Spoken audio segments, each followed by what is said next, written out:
I got.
Trekcast. The galaxy's most unpredictable Star Trek podcast.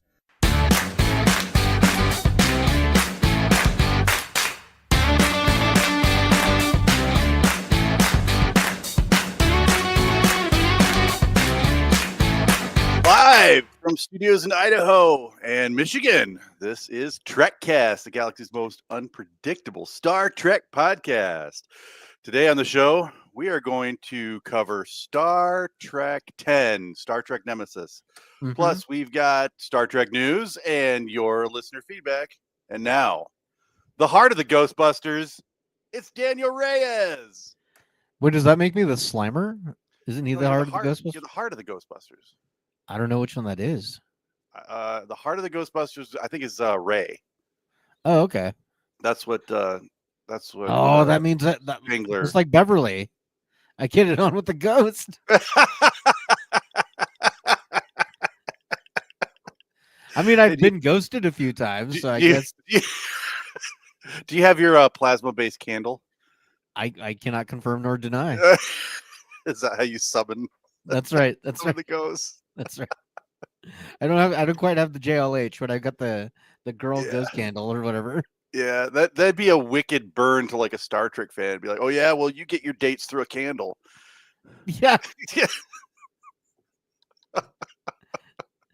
Imagine having to explain that. Well, you see in this one episode of Star Trek. One of the greatest episodes of TNG. That's right. That's right. Oh man. Yeah, if you were a Star Trek fan, man, you'd be really burned right now. Yeah. God. You should be devastated now. Right. Yeah. Man. Oh, so how was your week? All right. How was yours? Great. Just came back from the Grand Rapids Comic-Con yesterday. How'd that go? It was a lot of fun. Just about every Star Trek guest canceled. So really? Yeah, Alice Creed canceled, Malcolm McDowell canceled. They Man. did have the guy that was in the Gorn suit from the original series. Oh, that guy shows up everywhere. Yep. I did not meet him. Yeah. I was like, I looked over at his booth. I'm like, yeah, no, no desire. And then I did go to Peter Weller's panel. Okay. So yeah, he was Paxton in the season 4 story arc of Enterprise, and in the movie he was also evil. Yep, he was also Admiral Marcus in Star Trek Into Darkness. Yeah. But it was a RoboCop panel. It was called Dead or Alive. You're Coming with Me with Peter Weller. Yeah, and Peter Weller has a PhD in like art history. Okay. Yeah, something like that. Yeah.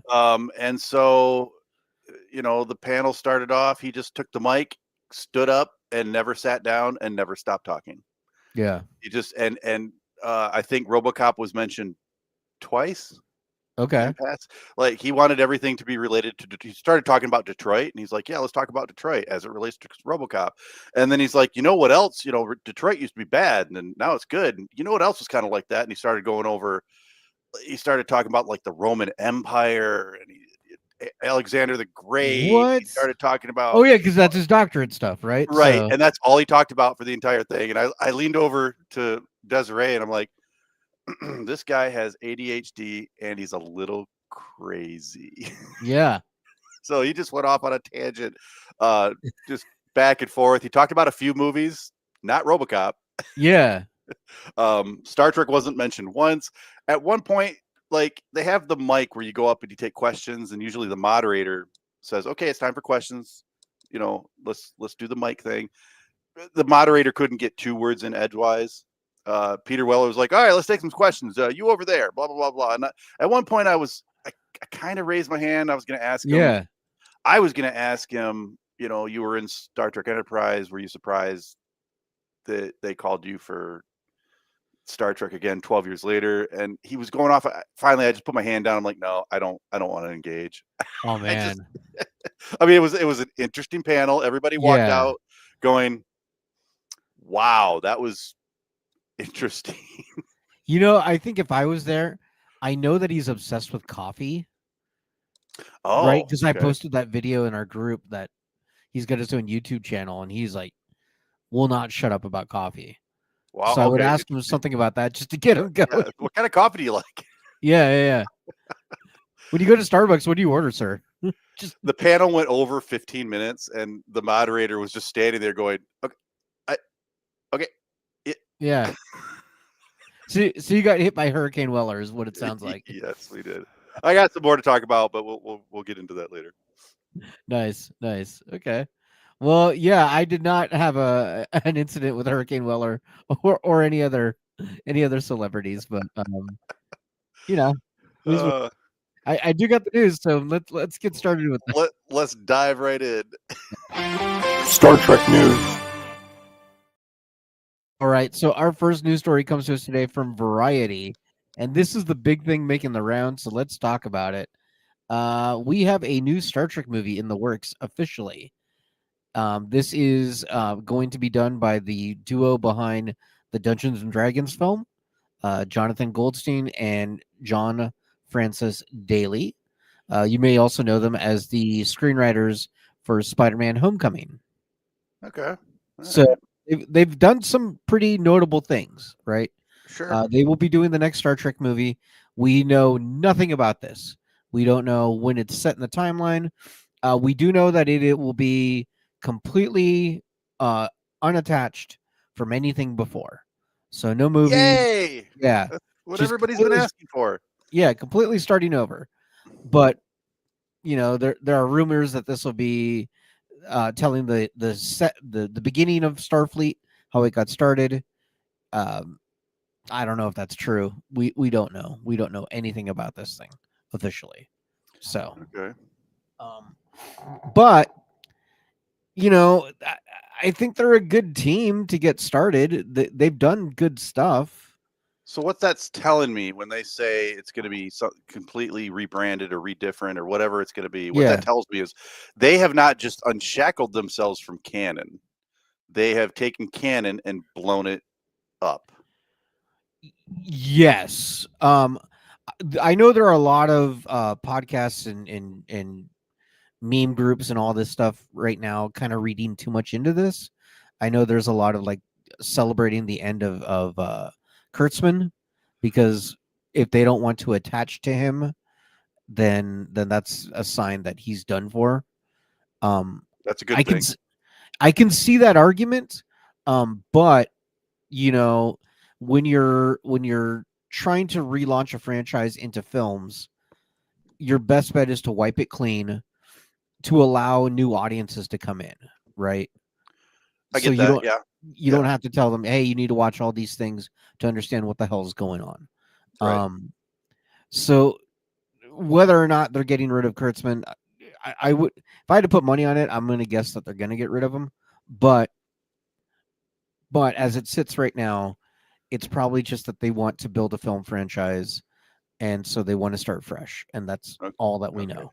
Yeah, getting rid of Kurtzman.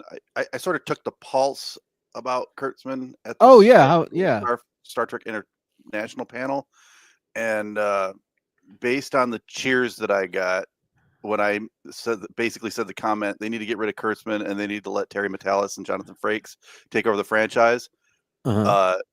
Everybody agrees that Kurtzman needs to go, and I don't know if it's these two guys that Jonathan. I mean, when we went to Trek Long Island or Long Island Trail. I don't know how you're supposed to say that, but whatever.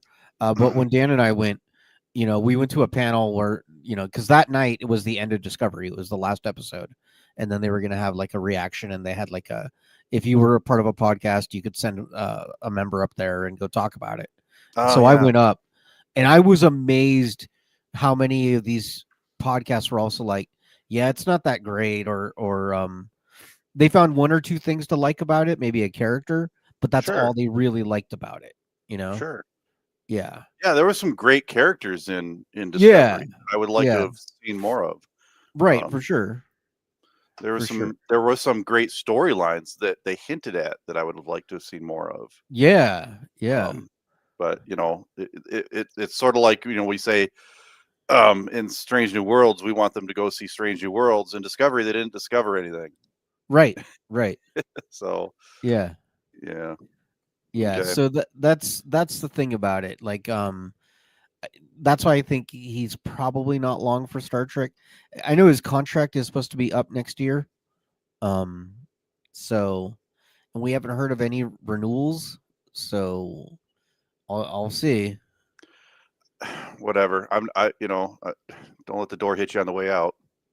So, Wild Bill says, but isn't connecting episodes and movies a big part of our fandom? So it is. I don't deny that. But, the show's been going on, 60 years, 70 years, something like that? Yeah, that's a lot of history if you're just getting into it, right? It's overwhelming. So you kind of need a refresh for people at some point, Yeah, but I've had non-Star Trek friends watch Star Trek First Contact, watch Star Trek The Undiscovered Country, watch with the whales without ever having seen an episode of Star Trek, and they enjoyed those movies. Yeah. So, well, I guess maybe we should ask the chat. I agree with Wild Bill. Yeah. Do you want a complete reboot, or do you want them to try to cobble something together and continue on in the prime timeline? Let us know. I mean, everybody knows what everybody's been asking for. There's no reason why they can't bring on some, and I hate to use this word, but I'm going to use it, legacy characters. Right. Something that mentions the past. Look at Star Wars. Yeah. That's the other franchise we always compare it to. Yeah. I'm actually okay with a complete reboot. I really am. Are you? So you just want, now when you say reboot, what's your definition of reboot? I mean, do you want to see something that let's just start completely fresh, whole new timeline. Let's do that. Okay. The other thing too is, Star Trek has a long and proud tradition of using the same actor in completely different roles. So that's not to say you couldn't get, a Chris Pine to return, or an Anson Mount to return, or a Zoe Saldana, or somebody to play a different role. Okay. Right. So you'd be completely okay with like the adventures of the USS Endeavor, and outer space, probably the last frontier. These are the cruises of the spaceship Endeavor. Oh, I promise you, whatever we're getting, it's going to be the Enterprise, and it'll be a whole new crew on the Enterprise. Right. I don't know if it'll be a new Spock and a new Kirk and all that, but it might be, the Enterprise we've done that. I know. But JJ did that, and it was successful, and then it fizzled out. Right. So, right. What would be the biggest? Okay, let's stop thinking like Star Trek fans, and let's start thinking like executives just for a moment. Oh, then I'll tell you what it is. What would be the biggest commercial success? If I'm thinking like an executive, and I'm going to completely restart this franchise, I'm going to do the beginning of Starfleet for the first movie, how it got started. Right. Then I would do, for the second film, I would do like the Federation, the first 5 years in like one movie, and how do you cobble together this alliance? How do you keep people happy? How do you make that going? Right. And then your third film would be the Klingon War. and I would bring on the Klingons. Like I would tease them in the second film, and then bring them for the third film, and that's the end of your movie, your trilogy.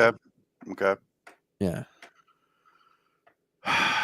Yeah, I think Wild Bill has another good idea. Yeah, he Yeah. says sure, with an occasional visit from legacy characters. So he Mhm. doesn't want a complete revamp. I don't want a complete revamp. Right. If they want to do the USS, I don't care what, already Yeah. set in the universe that I already know and love. And then go back. They can go back to the same formula, Yeah. or they can. I don't know. My gut is telling me I don't want to see a complete revamp. Yeah. Yeah, That my gut is telling me I don't necessarily need legacy characters, but set it in the universe we all know and love, uh-huh. and continue on the story from there. Don't jump It's around. I yeah, don't want them to it's jump not around. that I want to see a complete reboot. I'm okay with it. And it sounds like you're more hesitant about it. Right. Yeah. Yeah, I am very hesitant about it Yeah. because I think if you do a complete reboot, number one, you might alienate non-Star Trek fans because they're like, "This is Star Trek. I haven't known Star Trek. I'm not going to jump into it." And you might alienate current fans because they're like, "Well, this is Star Trek, but they're not. It's a complete redo. They've already done that. It's done. It's not going to have any of the characters that I like." Okay, I'm out too. Mhm. I Hey think the man, biggest commercial success would be a legacy movie. yeah, that I see. I think you're thinking more as a fan and not for general audiences. You know? Yeah, but when they make, let's use Star Wars as another example again. Yeah. They bring back these fan favorite characters. They bring back Boba Fett. They bring back, when the Mandalorian first came out, Mhm. people looked at what the Mandalorian was like, and the non-Star Wars fans looked at the Mandalorian and thought, "Oh, the bounty hunter." And then they saw the pictures of Grogu and they're like, "Oh, baby Yoda." Even non-Star Wars fans saw Mhm. that, and that's what brought him in. Even the commercial success of the Rogue One spinoff, it was based off of one of the most successful movies, which was Rogue One. When they Right. did Andor. It's all based on things that we knew and loved, and sort of playing fan service to that. Right. What if Star Wars came out with something completely different that had nothing to do with established canon? Yeah. It'd be a disaster. Mhm. But okay. I think part of the problem is executives have for a long time now seen Star Trek as this potentially multi-billion-dollar franchise, Hmm. and it's just not. That's not what it was set to be, right? Right. They want it to be laser guns and in space, right? Yeah. It's Like $100 million franchise. right, right. That's what it is, right? Yeah. But really, Star Trek at its heart is drama, is ethical dilemmas. It's things like that, right? Which is Right. not your big budget space opera. So they're trying to, they're trying to make fetch happen, and fetch is not happening. For Right. those of you who've seen Mean Girls, so Uh, yeah, and I get that, and yeah, and I understand that I'm coming to it from sort of a layman. You sort of have a background in writing yeah, and that, and I'm more of a baby looking at shiny car keys, you know. So I know I'm coming at no, it no, no, no, from no. a more You know, simplistic. and that's what it is, right? Like, Right. yeah, Right. yeah. So, and I don't know which one of us is Y- speaking for. I don't know. We're just I don't know speaking which one for of us is speaking for a ourselves. fan or speaking for Yeah. a No, we're general just speaking audience. for But ourselves here. But you right. know what? This is a great transition to the next story because there was an article in Yahoo. So let me pull this up. And the writer of this article has made a suggestion of who should take over Star Trek. And honestly, this guy was not on my radar. But when I read this article, I can kind of see it. So I wanted to bring it on the show. Let's talk about it. So, according to this article, only one man can be hired to save Star Trek already, and he's already been hired by Paramount. And this article goes on to say Edgar Wright. Do you know who Edgar Wright is, Nope. Scott? Okay. No. Edgar Wright is the director behind Scott Pilgrim versus the World. He did Hot Fuzz, Shaun of the Dead, Baby Driver. He recently did the new Running Man remake that's out in theaters right now Okay. with Glenn Powell. Edgar Wright is known for his big, bold visuals, his quirky sense of humor, his heart in a movie. I don't know if you saw Hot Fuzz, but there's a lot of heart in that film. I haven't. Shaun of the Dead, there's a lot of heart in it. So he's got a lot of the ingredients you would want in good classic Trek, right? A lot of his movies deal with an ensemble cast. They all get their moments to shine. They all are distinctly different. They all, they work together to get an accomplished goal, right? Okay. So he's got a lot of the basic things you need. But would he do it? Would Paramount give him the keys to the kingdom? I don't know. But I kind of like this idea. Yeah, I don't hate it. Have you seen any of those movies? I've seen Scott Pilgrim. Okay. So I haven't seen any of the Simon Pegg, like Shaun of the Dead or Hot Fuzz or anything like that. They're on my radar. They're in my queue, but I haven't seen them yet. Knowing you, I think you would like Hot Fuzz more than you like Shaun of the Dead. Okay. Because Hot Fuzz deals with like people who grew up with like 90s action films. Oh, okay. Yeah, so I think you would dig it. And it's pretty funny. Yeah. But yeah, I don't know if the chat wants to chime in here on this, but what do you guys think of Edgar Wright potentially taking over Star Trek? This isn't like a rumor or anything like that. It's just an idea somebody was putting out there on Yahoo, and I thought it was kind of an interesting idea, and I just wanted to bring it out for people to talk about. Okay, well then our last news story comes to us from, what is this? Also Yahoo Finance as well. And this story is, there was recently a classic TV auction, and it pulled in more than $3 million. They sold all sorts of things, all sorts of like wardrobe, like let's see, Cesar Romero's Joker costume sold for $212,000. Oh wow. Yeah, Julie Newmar's cat suit, or Catwoman suit sold for $68,000. So big money for some of these things. A Batarang from the 1966 Batman show sold for $50,000. But some other items too were Captain Kirk's Starfleet uniform, as worn by William Shatner in the episode Mirror Mirror. That sold for $62,500. Oh wow. Okay. Yeah. And then another outfit that he wore in Mirror Mirror as well, also sold for $52,500. So just Okay. $10,000 less.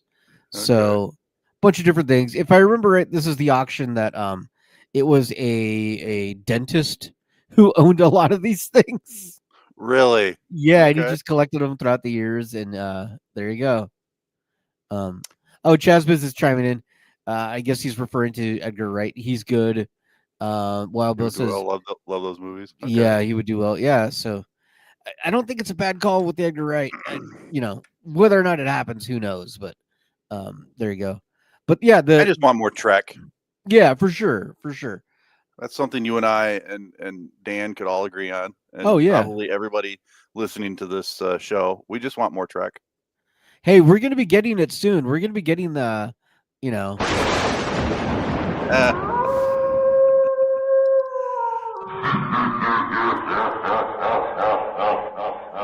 there you go. Yeah, we talked a little bit about that. Yeah. At the panel. But, what was the vibe on that? Lukewarm. Really? Yep. Yeah, that's Everybody kind of the was vibe I'm getting everywhere. Everybody's gonna watch it. Everybody's gonna give it a chance. Yeah. The vibe I get on the Instagram is like, God, this looks so bad, but hopefully we're surprised. Yeah. Yeah. And I was in a room with hardcore Star Trek fans, and they're Yeah. like, "Oh, a new Star Trek show." Yeah, yeah, Yeah. okay. You know, Yeah. where the vibe, I think the general vibe is, yeah, what you just said. This is going to be a disaster, but Yeah. everybody was just like, "Yeah, we Legacy would be nice, but yeah." Yeah. Yeah. Exactly. Exactly. All right. Well, we should probably get to our main topic, Star Trek. Is there anything else you want to bring up though, or? Nope, no. I'll maybe All right. as we do listener feedback, I can talk a little bit more about the Comic-Con, about the Okay. panel. Sounds good. All right. Well, let's get into Star Trek Nemesis. Fun will now commence.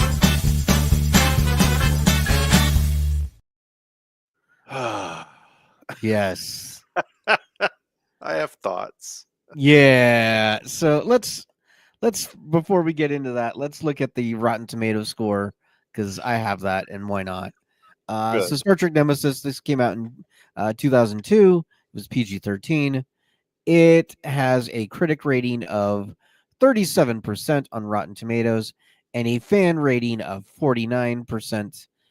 This film starred a very young Tom Hardy playing Yeah, evil it did. Picard. Yeah. Um, yeah, let's see. According to Wikipedia, this film had a budget of $60 million and a box office of $67 million. So not well received at all. No, Yeah, nope. yeah. It probably lost money because even though that sounds like, well, they made more money, you got to think marketing budget on top of that. Marketing. Yeah. Yeah, that's the biggest thing that most people that even people that report on this kind of stuff, they don't account for. This was the production budget, Right. and it doesn't include any of the marketing, which can almost some films can double the amount. Yeah, yeah. It can. Spend $100 million on the movie and then another $90 million on marketing. Right. And if you don't make $200 million on that movie, it's Yeah. it's a financial failure. Right. Right. This movie had a couple. There was they tried to tap a couple different people for director. They did ask Nick Meyer. Nick Meyer said no. A couple of people asked to direct this movie, like LeVar Burton, Yeah. and Jonathan Frakes, who Oh, they was wouldn't let him do it, huh? No, they would not. He and one of the reasons Jonathan Frakes said that he asked to direct this movie because he thought it was his responsibility to ask to direct this movie. But in the end, they got Stuart. How do you pronounce his last name? Byard. Stuart. Oh, yeah. Stuart Birdie. So Stuart Bird. When you look up Stuart Byard, he's listed as an editor, a producer, and a director. Okay, he had only directed a couple other things at all. He directed. Everybody remembers the sequel to The Fugitive, right? We watched it. I mean, everybody's got a DVD of the Fugitive sequel. Does anybody remember the Fugitive sequel? No, it was U.S. Marshals, because nobody remembers it because nobody saw it. Right. He's not a director. He's an editor. He's edited some great things. He edited Superman, 1978 Superman. Yeah, the Richard Donner cut. So he's an editor, and they got him to direct this movie. I mean, now he must have had a big background in Star Trek, though. He must have been a huge Star Trek fan, right? No, he knew nothing about Star Trek, absolutely zero, and he didn't watch any Star Trek: The Next Generation episodes to prepare for his role as director. He did direct maybe one of the best Steven Seagal films, Executive Decision. Yeah, I saw Executive Decision. Was that a Steven Seagal movie? Okay, I saw it. I'm like, I don't even recognize that movie. I recognized U.S. Was it on the plane? It's great. Oh my god. Yeah. But Marina Sirtis called him an idiot. Nice. Later on, and she never walked that one back. To be fair, he's not an idiot. He was just a horrible director. Yeah. He just did not fit with them. He knew it was so disappointing to so many people, the direction he took this film. He didn't acknowledge anything that came before him.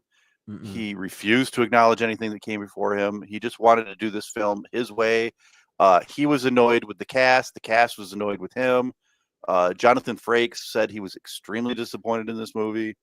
You know, I told Jonathan Frakes in person famously, and I've said it before on the show, Yeah. when I met him a few years ago, I said, if they had you direct Star Trek Nemesis, they would be making Star Trek 23 right now.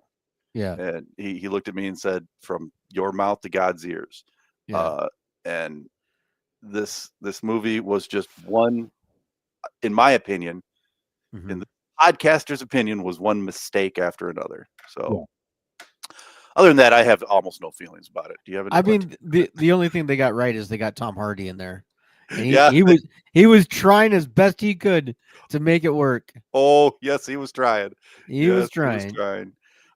He tried so hard that even after the commercial failure of this movie, he was depressed and got into drugs a little bit. Yeah. Because of this film. Yeah. Because he thought this was going to be a jumping point for his career.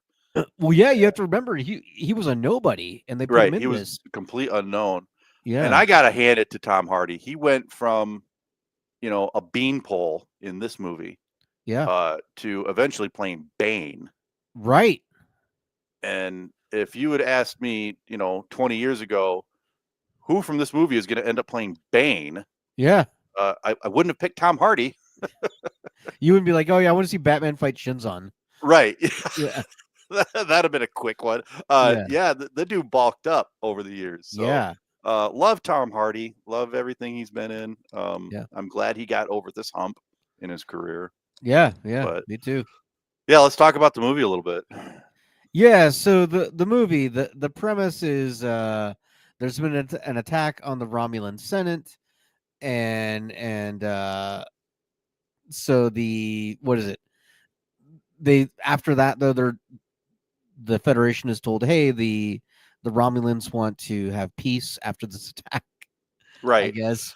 Right. And so they send the Enterprise to go and talk to the Romulans and find out what's going on. It ends up the Senate is now being run by Shinzon, and so the Federation wants to find out if Shinzon is serious and what's up with him. And it ends up Shinzon is a Picard clone. Yes, he is. From a failed past plan Romulan project. Romulan plot. to replace him with a clone, I guess. Or a Romulan plot. Yeah. A ploy to start a war. Yes. Yeah. And from there on out, we also find a prototype of Data. So we have two evil clones running around. One is an idiot, one is smart. And it ends up that Shinzon happened to have found the prototype clone and left it scattered on a moon or a planet. I forget what it is. Yeah. And that was all part of his evil plan. Yeah, there's a backstory about how he finds B4. Yeah. He's B4 ends up getting dismantled, and then he gets found. Okay, so let me back up. I did not watch this movie. Okay. I like just regular watching a movie. I actually last night I watched the commentary. Okay. With Denise and Michael Okuda. Okay. That was cool. I really enjoyed their insight in the movie. They were very even keeled about their opinions about the director. They just mostly were just mentioning some of the technical aspects and stuff like that, which is that's what they do. Right. But on Thursday, when I was working, I actually listened to the audiobook of this movie. Oh, okay. Yeah, and that's available free on YouTube. So if you've got an itching to listen to this on audiobook. And so it was interesting because the audiobook of this included scenes, all the deleted scenes. Okay. So it was I enjoyed it because it was Star Trek, but it was more There- storytelling that I didn't care for. But There was so many things in this movie that I started like not necessarily nitpicking, but thought, oh, that's weird that they did that. So like, okay, when they later went on to reboot Star Trek in the 2009 film, right? mhm, Your last movie dealt with the Romulans. So then your big reboot film is going to be dealing with the Romulans. right, And then the other thing is, okay, so in your previous film, Nemesis, how do you defeat the Romulans? Well, you throw the Enterprise right at them, right? And mhm. and ram them. In the reboot film, first 5 minutes of the movie, let's throw a starship Let's into. throw a starship at them. Yeah, Prepare for ramming speed. yeah, it's like I thought we were rebooting, guys. What's Nah. going on here? Yeah, just let's do a lot of the same things, you know? Yeah. Yeah. Yeah, A lot of this movie didn't make sense. And the reason why a lot of this movie didn't make sense is because the director didn't care. right. I'm not just saying that because I didn't like the director. I'm saying that because by his own admission, he didn't know anything about Star Trek. And Mhm. he was more interested in making an action film than making a Star Trek film. Right. And that's what everybody, that's the cast and the crew, and everybody from Rick Berman to LeVar Burton, Jonathan Frakes. I'm talking about people who have directed Star Trek Yeah. and produced Star Trek. That's what they all had to say. He just didn't care. He wanted to make an action film. Yeah. You know, and I've seen the director's commentary before years and years ago with the director as commentary, and he spoke as if he had a little bit of disdain for Star Trek or Mm. maybe the people that worked in that franchise, because he Yeah, was yeah, like, yeah. I don't care what they want. I wanted to do this and I Yeah. wanted to do that. And he didn't care if it made sense within the franchise. He wanted to make an action film. And that, I don't know why Paramount or whoever wanted him so badly. Maybe Paramount wanted an action film, but I'm just guessing from that time frame. Their biggest hit was First Contact, and that was an action film. And so when they're getting pitches and this guy goes, "Yeah, so I want to do an action movie." They went, "Yes. That's our guy." or they could have gone, our biggest hit has been Star Trek First Contact. Who are we going to get to direct this next film? Well, who directed the last one? Yeah. Um, Or they went, the last movie was basically criticized for being a long episode. We need to do something completely different. right. And then his pitch is like, I don't want to do an episode. I want to make it this, and this. Yeah. No. Yeah. Oh, they're like, oh, you've never seen an episode of Star Trek? Great. We don't want to Perfect. make another episode of Star Trek. Yeah. Like that kind of thought. Yeah. Yeah. So, I mean, it's crazy, but that is reminds how me of it that goes. scene from Ghostbusters too, when Tully was like, "Guys, I got my law degree in night school." They're like, well, "That's great, Lewis. We were arrested at night." Right? Yeah. Oh, Yeah. okay. So it's it was rough, man. Another thing I wanted to point out that I thought was hilarious was after they meet Shinzon, they go back to the Enterprise, and at one point Picard goes, report to Starfleet what we've said. And I kept thinking about the poor guy that's be like, yeah, so we met Shinzon. He's kind of an evil Picard clone. Who's got to write that report? Yeah, like how do you explain that? The admirals, like 3 weeks later, they actually disseminate that report. Are like, what? Yeah. Somebody get Picard on Yeah. subspace right now. Yeah. I want to So- talk to Admiral Janeway too. Oh, that one too. Yeah. Admiral Janeway, Kate Mulgrew makes a cameo appearance. And, Right. she's the one that orders Picard to the neutral zone. The whole reason why. So they tried to explain away why the Enterprise was the only ship in range. It was because Shinzon had put the pieces of data, the pieces of B4 on the planet. That was part of their plan, was to lure the Enterprise closer Away from everyone else. and away from everyone else. A nit that when I first watched the movie that I didn't understand was there was 6 pieces of B4, 2 arms, 2 legs, a torso, and a head. Yeah.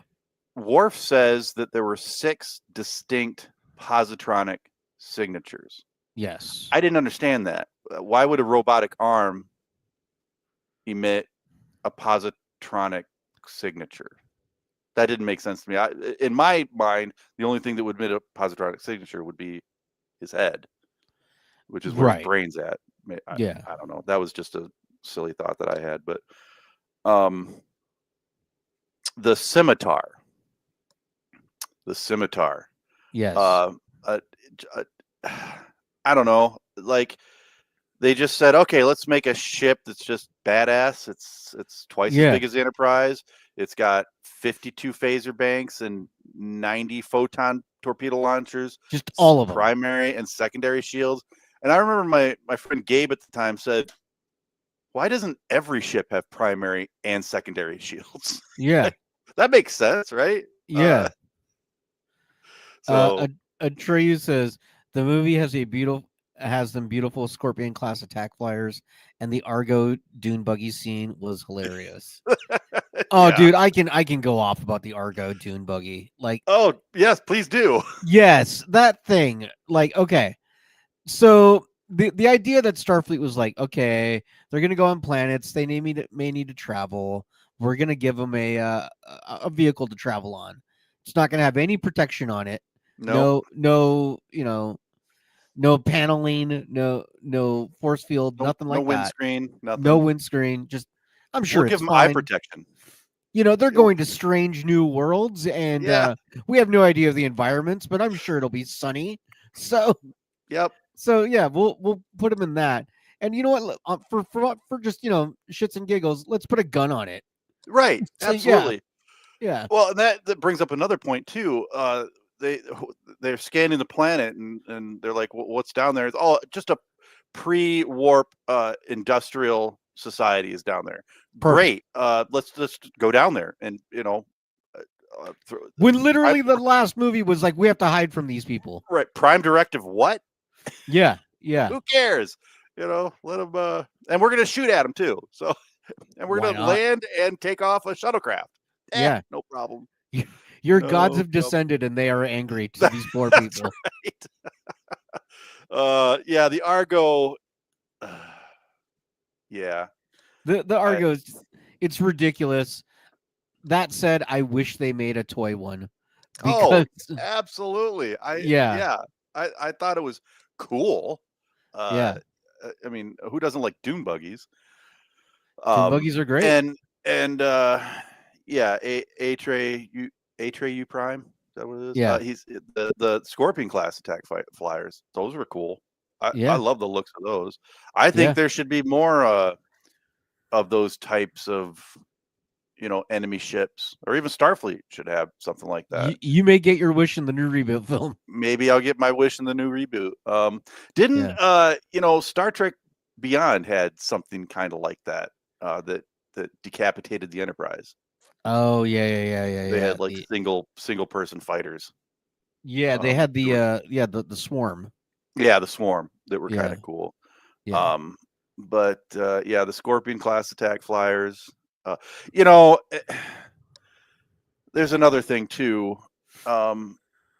Picard being able to pilot that Scorpion attack fighter. If everything's in not just a foreign language, but a foreign layout.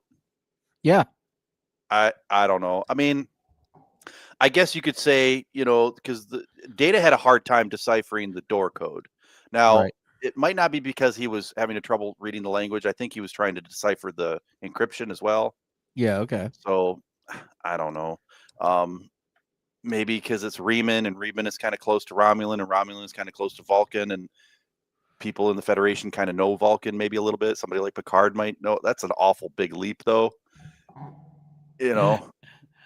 I'm thinking about the scene where like they're all talking for the first time, and Shinzon's got his viceroy with him. Mm-hmm. And I kept wanting Tom Hardy to be like, "Yes, I'm evil Picard, and this is my Dracula." The Riemans too. This is the first time we've seen the Riemans, right?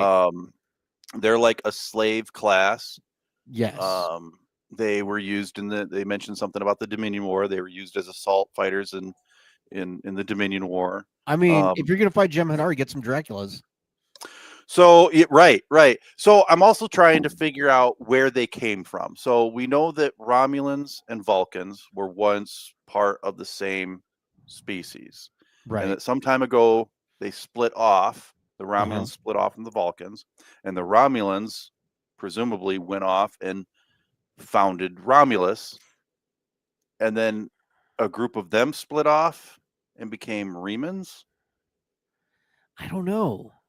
Were Because Remans just native to that other planet to Remus, and But so they also sort of say that they also sort of imply there's a connection between the Remans and the Vulcans because the Remans have a little bit of telepathic ability. okay, how about this? So in Enterprise, they answered the whole Klingon augments thing, right? And that's why they look so different in the original series. Maybe Okay. maybe the Remans are the Vulcan or the Romulus version of Of augments. augments. Yeah, Okay. and that's why they look so different. I just think it's weird that they have the telepathic ability and Right, the Romulans don't. right. But that's what I mean. That's why they have it, because they're the augments. Okay. Not because there's a connection between them and Vulcans. Right. Okay. All right. I mean, that's my headcanon. Yeah, Why not? Sure. At this point, you're unshackled from canon too, Daniel. That's right. That's right. That's right. Break them chains. But Ron Perlman did a great job as the Viceroy. Loved Ron Perlman. Yeah. Yep. He was fantastic in that. I was watching Cinema Sins, and one of the sins he was about to do, he's like, "Oh, discount Ron Perlman." Oh, wait a minute, that is Ron Perlman. Yeah. Yeah, that was great. Check out Cinema Sins for this movie too. Oh, I got to see that. He Yeah. eviscerates. I this bet. movie. I bet. Yeah. Yeah, it's So, great. so overall, you like this movie then? Oh, by far my favorite Star Trek movie Yeah. to date. Yeah. This Section 31, Star Trek 5, right They're up there. all great. Yeah. Yeah. Yeah. This one was pretty weak. It was kind of sad to see them go out on a bad note like this. Yeah, and there were some good parts to this movie. I Yeah. did enjoy some of the action sequences. Right.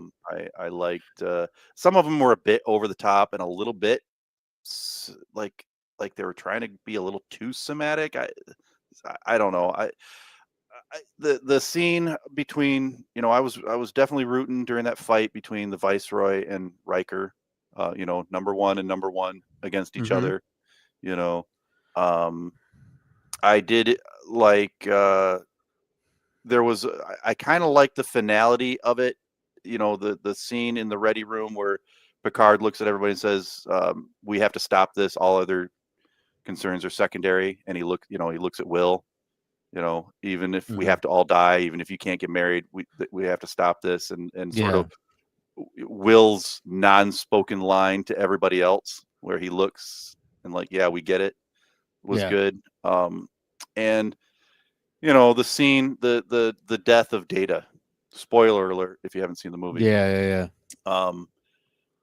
That in the novelization, the scene that got to me was in the novelization. They talk about in the moment between Data putting the mini transporter, which I'd like to talk about that too, on Yeah. Picard and beaming away, and the instant that he fires onto the what's it called, The scimitar. the scimitar's generator thing, the Oh yeah. aileron generator. In the novelization, it says that Data for a second, in that 1 second, he relives his entire life Oh wow. because he's capable of doing that because he's an android. Right. So he goes through every memory he Okay. ever had from being activated on Omicron Theta, and then reliving, whistling on the holodeck and being with Tasha Yar and having these adventures with his crew on the Enterprise D, and then on the Enterprise D all the way up to the moment where he's about ready to fire. And it basically says, I'm good. and then he fires, and I'm like, that was. I wish in the movie they had Something like that. a 7-second flashback scene. Yeah. And so that he has his most poignant, his most emotional moments that we can see that. I think that would have drawn the audience in even further. And then he fires and is destroyed. That portable transporter.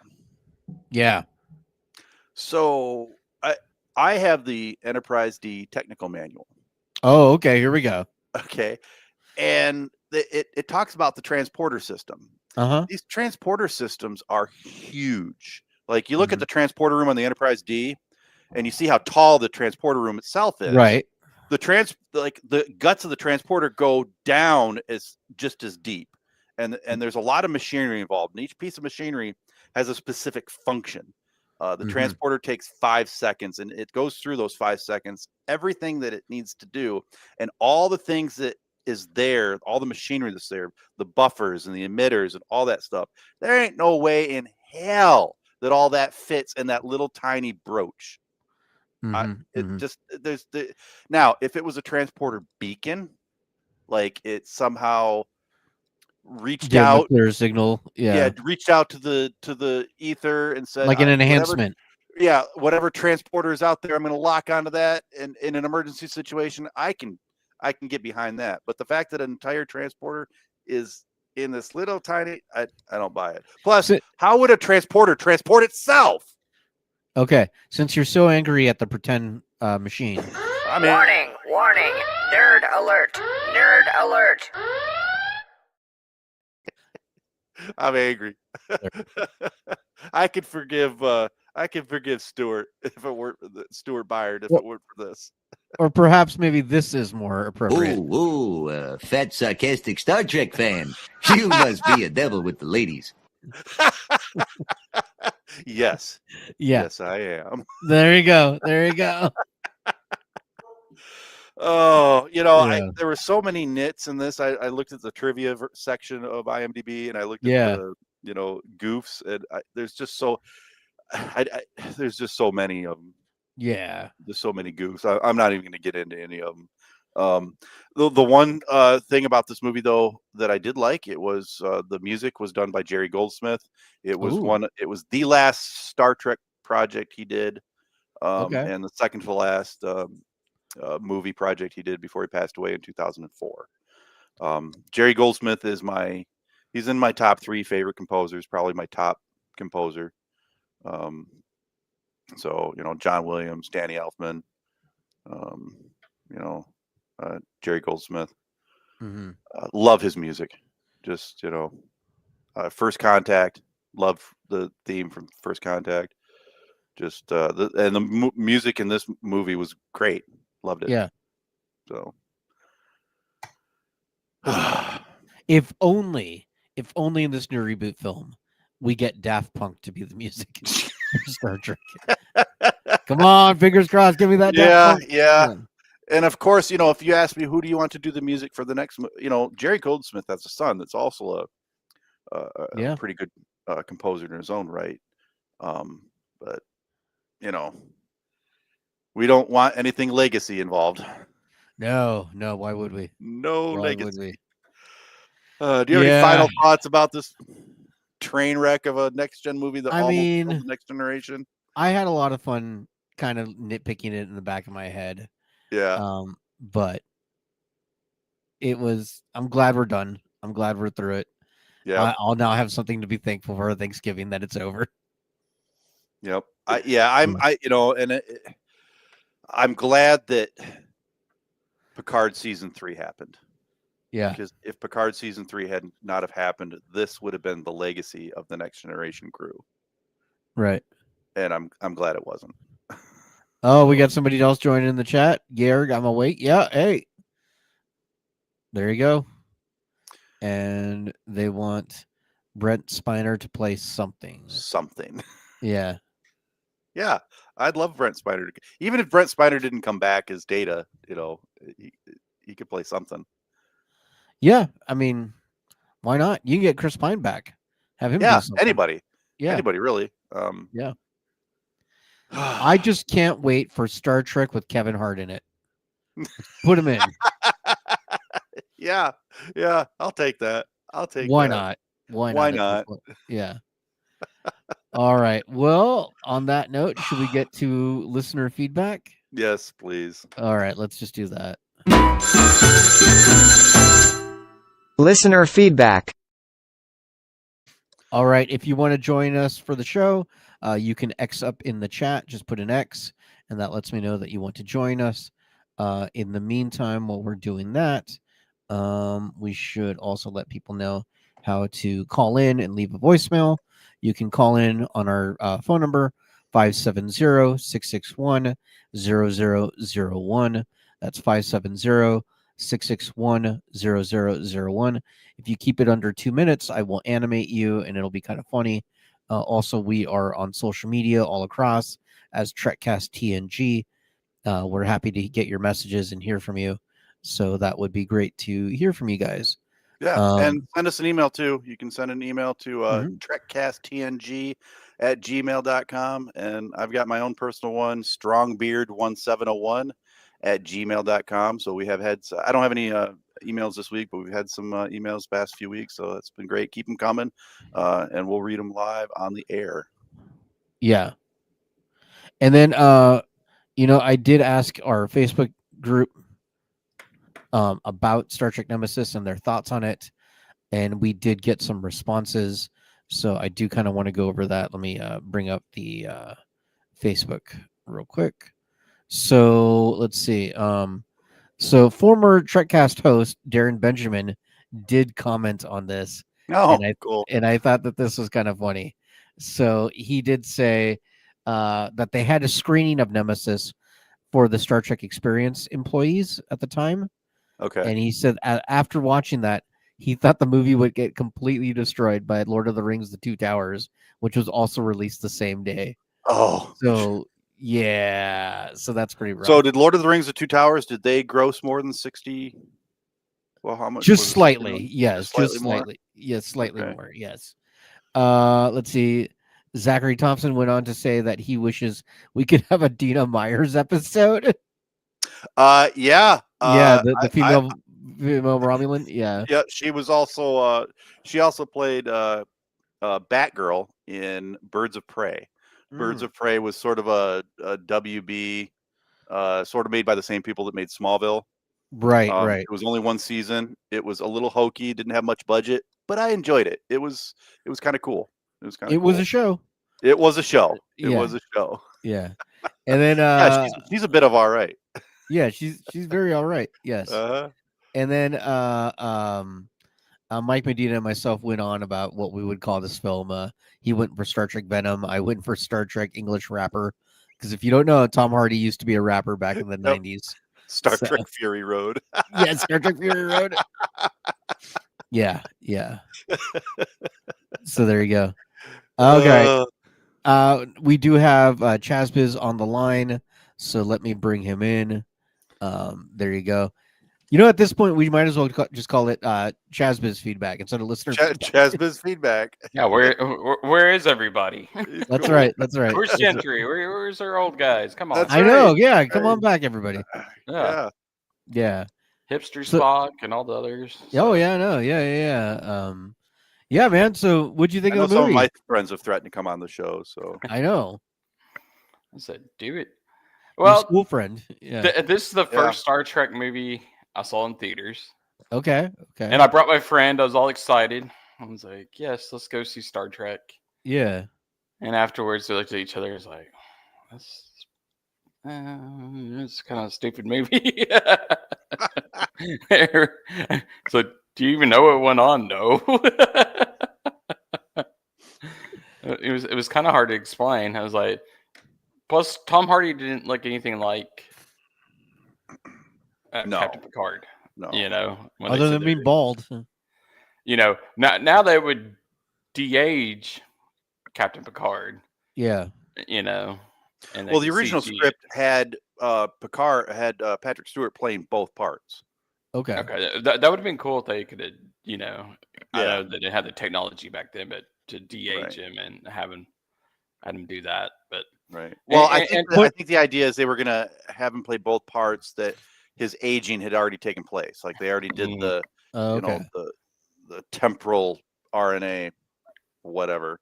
I think that would have been a better fit for some reason. I don't know. It would have made more sense when he's in shadow and then you see him. Yes, you'd be shocked. And an evil Patrick Stewart would have been much more menacing. Only if they did the really bad French accent that he does. Sacre bleu Picard.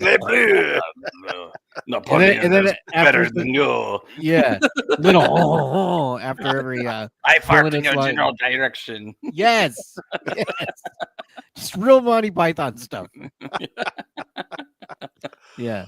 Oh my goodness. That would have made the movie so much better. Yeah. Yeah. Now if Hardy came out in the Bane voice, it'd be like, I am Gotham's reckoning. Yes. It's just Dude, if you're gonna do evil clones, why not just bring in Thomas Riker too? Yeah, sure. Like he's part of it. Friggin' lore. We get lore. A whole mirror universe. Mirror universe. We get an evil Geordie Kira. for no reason. Mirror universe Kira. Yeah. Yes. She could try to seduce Picard. Yes. God. You think the darkness is your friend? I was born in it. That's right.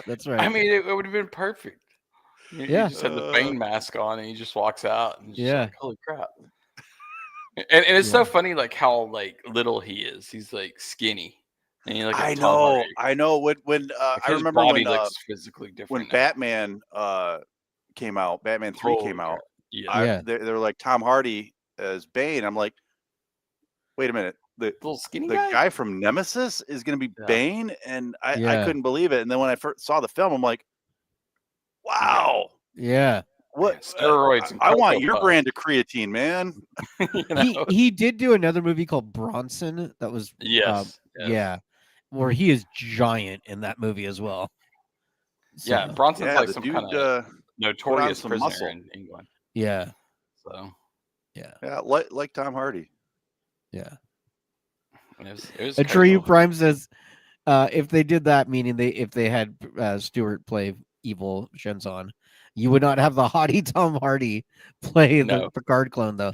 You maybe you could have him. He could still be in it in flashback scenes. Yeah, how he grew up, and they could even do some of the scenes where he's has the nasty face and everything, him going through the process, and then they could just end it with him, finally becoming Patrick Stewart Picard.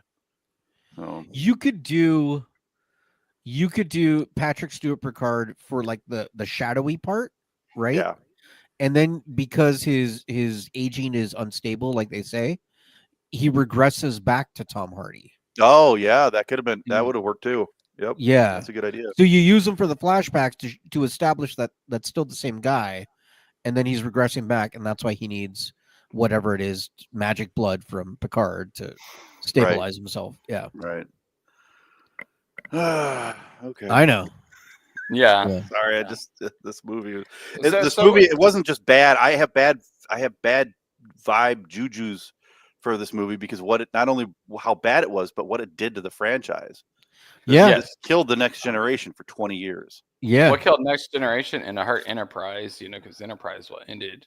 Yes, a year or two later after this. Yep. Yeah, and then after that, they shelved it, and that's what scares me. The way Trek's going right now, it's like, are they going to shelve it for a while? I bet we don't get shows after Strange World ends. Yeah. Well, because Academy is still going to be running, but Academy has 2 years, right? 2 seasons at least. Yeah. So and Strange New Worlds has 2 more seasons, real quick. Yeah. And then Strange New Worlds, the last few, the last season just wasn't good. So no. Yeah, we got 2 more seasons. So who knows? Everybody liked the panel or the panel I was at yesterday, the Star Trek, the Starfleet International panel. Everybody did say they liked Strange New Worlds. There wasn't a lot of complaining, even about season 2 and season 3 of Strange New Worlds. Okay. Yeah. So, I mean, of everything, it is the most well received. So. Yes. Oh yeah, absolutely. absolutely. But everybody likes Picard season 3. So of everything, that's the And number they want- one. Yeah. yeah, and that's number 1, and that's only one season. And then, Lower Decks would probably be second in my opinion, and then Strange New Worlds. Yeah. It's Yeah. We talked about if I could talk about the panel a little bit. We talked about what everybody's favorite series was. There were some older people in the crowd, so a lot of people said the original series. I talked about Did you call them boomers? Rewatch. You're right. So, I talked about how we the were old rewatching boomers it. like the old stuff. Yeah, and some of the issues. Yeah. By and large, most people are either original series were their favorite or Next Generation. We talked about if anybody doesn't know, Starfleet International is the largest Star Trek fan club in the world, and they have different chapters, different regions across the world, and each region has different chapters or ships. I belong to the USS Tecumseh. I got their card right here. Is it like the 501st or? It's kind of like the 501st. Yeah. You can also, if you want more information on them, you can go to www.sfi.org.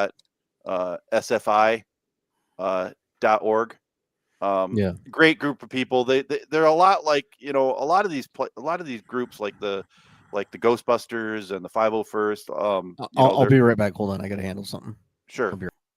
Okay. They're fan clubs, but they also work with a lot of charities. For example, the Starfleet International, they were doing a couple different charities. One of them was you could adopt an alien. They have these cute little 3D printed aliens that they hand out that were $1, and every single dollar goes to the local food bank. So, which I thought was really neat. Starfleet.org. It's www.sfi.org. And there's so much more. They have like these online classes you can take. You can join up with your local ship. There's volunteer opportunities. They show up at all these Comic-Cons. Nice. It's only $10 for an individual annual membership. They're doing the Lord's work. They're doing a good job. They're amazing people. I definitely recommend you go and check it out. Really good guys. Yeah. So go to sfi.org, join up if you're a Star Trek fan. Really great. They were kind enough to let me during their panel. I got up for a couple of minutes and talked a little bit about what we do at Trekcast and our podcast. And everybody was really excited. I handed out quite a few of the Trekcast stickers. Everybody loved these. So that was a pretty big hit. I handed out some at the Star Trek booth, Starfleet International booth. So nice. Yeah, definitely go to sfi.org and check them out. So Atreyu Prime is asking some questions here about what about the Origin Star Trek film that may live to see the light of day. He says, according to Screen Rant, the Origins film is in pre-production. So as far as we know, this movie that was just announced has nothing to do with that Origins film. And as far as we know, Star Trek Origins, whatever this movie ends up being, if it ends up being anything, just because it's in pre-production doesn't necessarily means anything. All that means is it's being developed. It's an idea they have. They're trying to flesh it out, see if they will actually do it. I can't see them going and doing a complete reboot like they're trying to do right now, right? And then also coming out with another Origins movie that is setting the beginning of what you just rebooted. It's too confusing. You know what I mean? So I don't think the reboot's going to happen. The Origins is going to happen unless that is your reboot. Maybe they take ideas from that. They take the ideas from these new guys, put them together. I don't know, right? We don't know anything, right? It's all speculation. Oh, yeah. I'm not. I long ago I stopped getting excited by any announcements until I actually Yeah. see post-production pictures or anything like this, because it's all. Oh, did you know they're making a new Star Trek movie? Yeah, about 10 years ago. Yeah. How many new Star Trek movies have we announced that we said, right? Oh my There gosh. was- And director's been attached to Yeah, it. yeah. Like Quentin that's- Tarantino at one time. So yeah. Yeah. That's Noah Hawley who did Alien instead. Like, Yeah, Alien like Earth. all these people. The other thing people don't think about is whenever that happens and they attach people to them, they have to pay them, right? Because they're paying them to develop in the middle of all that, right? But what also happens is all that deficit of payment goes towards Star Trek. So by the time you actually get a movie off the ground, you're going to be starting negative millions of dollars. Sure. Because you never got the other projects off the ground, right? So the JJ, they were going to do a fourth film, right? So whoever it is they paid to develop that, that's negative the Noah Hawley money, negative the Quentin Tarantino money, negative. There was a few other ones, SC something, I forget her name, her, right? Like there's all these directors and writers that they've paid money to. So when this reboot finally hits, it may be negative like $50 million, $30 million. Who knows? You right? keep mentioning Quentin Tarantino. I'm like, I would love to see Admiral Samuel L. Jackson. Yeah. What planet are you from? They speak Federation and what ain't no planet I've ever heard of. They speak Federation and what? Yeah. I mean, I would not mind Christoph Waltz as a Star Trek villain. Yes. That guy would be that'd be great. fantastic. Oh my gosh, he would be the perfect villain. Yes. He would just chew the scenery. I mean, it'd be perfect. You know what? He would make an awesome Khan. Yeah. Yeah. He would make a really good Khan. Yeah. Yeah. Oh, that reminds me. We got to do a show on Star Trek Con. Oh, the audio drama. Yeah. I finished that up. It was good. Yeah, so did I. Yeah. We got to talk about that. All right. Well, I got one last piece of thing. information too. So, Chaz, you got anything before I? Well, on this new movie, at least they didn't hire the directors of Section 31. So, yes, that's true. Because nobody mentions they should get Stuart Byard. Yes. Hey, you had such a great time last time. Yes. Well, I can't stand that guy. I don't know. The directors of this movie, they've actually done good stuff. So, this new one. I think it's possible it'll be good. Yeah. And I could see it. It might be quirky. It might be fun. Hopefully they use. Let's go to Strange New Worlds. Let's do something cool. Yeah. That'd be hopefully. Nice. Yeah. Yeah. Let's make it about Klingons. Nice. Let's make it about Ferengi. It can be anything. Right. It's a giant universe. Yeah. They've got a whole. They got a whole history. I hate to say it, but they have a whole history to pull from. They don't have to reinvent the wheel, which is what I know. I keep talking about them. That's what the Stuart Byard did. He tried to reinvent the wheel. They've got this wonderful franchise to draw on. Because one of the guys, he's one of the actors from Freaks and Geeks. If you ever watched that show. Oh yeah. He was like the little geeky kid. So right. And he's actually made something of himself, which is awesome. Yeah. Director and actually done a lot. So yeah. I don't know. Just put faith in them. Depends on Paramount. Whatever they come out with, I'll watch, and we will discuss on the show. Mm-hmm. Well, we'll watch anything Star Trek except the keep Tots one or whatever the one that Daniel's watching. We will cover it on Trekcast. Speaking of covering it, one last time to announce next weekend in Chicago is Star Trek Trek to Chicago, November 22nd and the 23rd. So that's Saturday and Sunday. It's at the Westin O'Hare Hotel in Rosemont, Illinois. Oh, yeah. I will be there Saturday and Sunday. They've got a pretty amazing lineup so far. They've only had 2 cancellations, Jonathan Frakes, and I don't remember the actress's name who plays Uhura. but those two had to cancel. Okay. Otherwise, I won't go over the list again. Just go to just Google Star Trek Chicago. It's the first thing that'll pop up. But we're gonna do if anybody wants to meet up, we're gonna be having dinner probably at the restaurant attached to the hotel. The convention runs until about 6, so we're gonna have a meetup sometime around 7 or 8 local time. I've already had one person contact me and say I'd be interested in a meetup. So if you'd be interested in meeting up Saturday night, send me a message through Facebook.